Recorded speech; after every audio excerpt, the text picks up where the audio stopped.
Hello, my name is Triza Wanjiru Kangebe. I'm recording this from Rubrica. So today I'm going to give you a step-by-step guideline on how to create your own Ether wallet or account.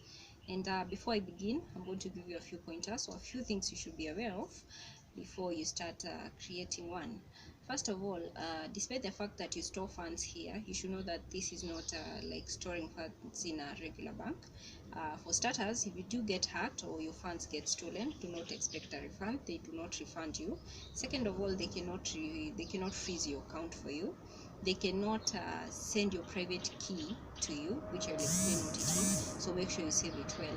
Another thing is that they cannot send funds on behalf of you. So knowing that and a few other things that will come up as we continue, I am going to tell you how I created my own Ether wallet.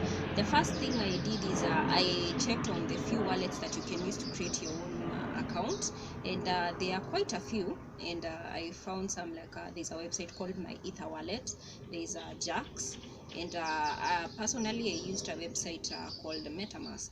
So the first thing I did is I searched, I just googled MetaMask, and once it opened, it will bring a few options of whether you want to open it using Chrome or Mozilla Firefox. I used Chrome. Once you click on that, it's going to open MetaMask using Google Chrome, and it's also going to bring a pop-up that is going to ask you to add it as an extension or a plugin.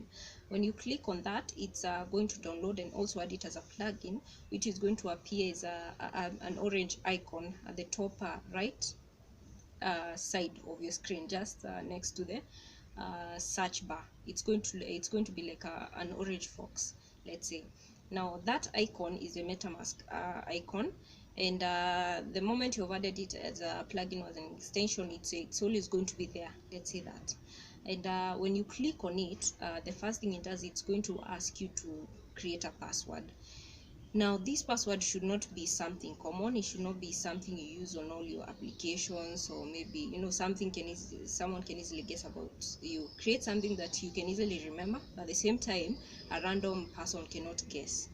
Once you create this password, it's going to also bring some terms and conditions, which you should definitely read.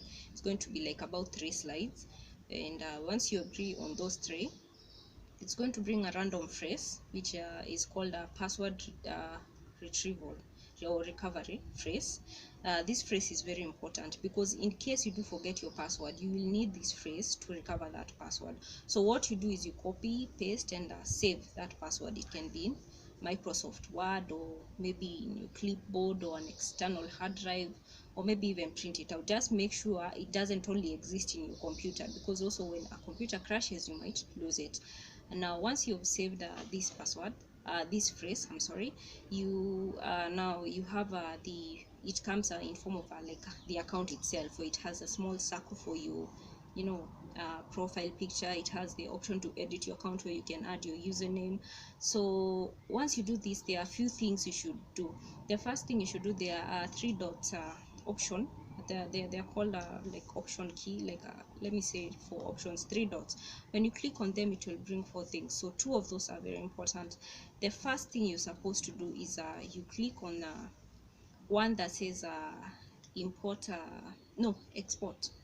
one that's going to ask you to export your private key, and another one that is going to ask you to copy your address. Now this address is your public address. It's important, this you can share. The other one is your private key, that you cannot share. So the first thing, the public key, or your address, you're supposed to click on that, you copy it, and it's going to appear on your account. And the first thing you should know, the thing about this address, it's a bunch of random numbers and letters, but the one important thing to notice, it always starts with a no followed by an X. Now that is your public address. After it appears, you go back and you say export private key.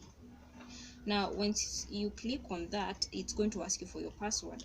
Once you put your password and you confirm, now that private key is going to appear. Once you click on it, it's going to ask you to save it. The same way you're going to choose on how to save it. You can save it to your clipboard or whichever way. Just make sure it's not somewhere that's easily accessible.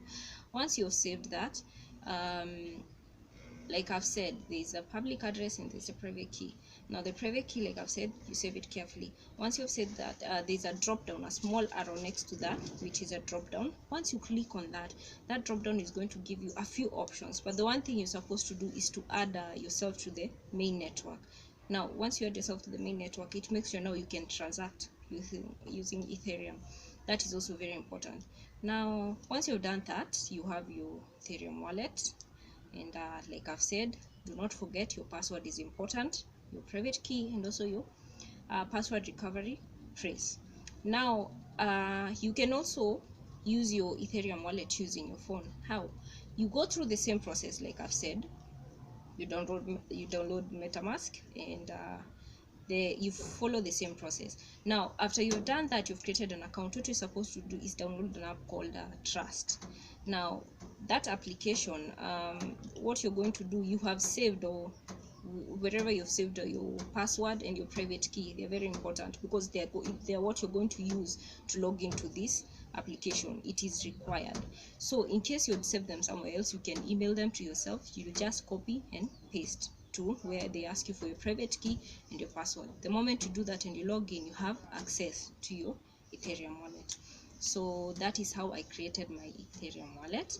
And one last thing, make sure that you do not save your password or your private key to you, either to Google Drive or to Dropbox, because those two are easily hacked. And just like people hack photos, the moment someone accesses your Dropbox or your Google Drive, they also have access to your wallet. So make sure you do not save them to either Google Drive or to Dropbox. Other than that, I think that is how you create your Ethereum wallet. Thank you very much. Do not forget to subscribe to our channel.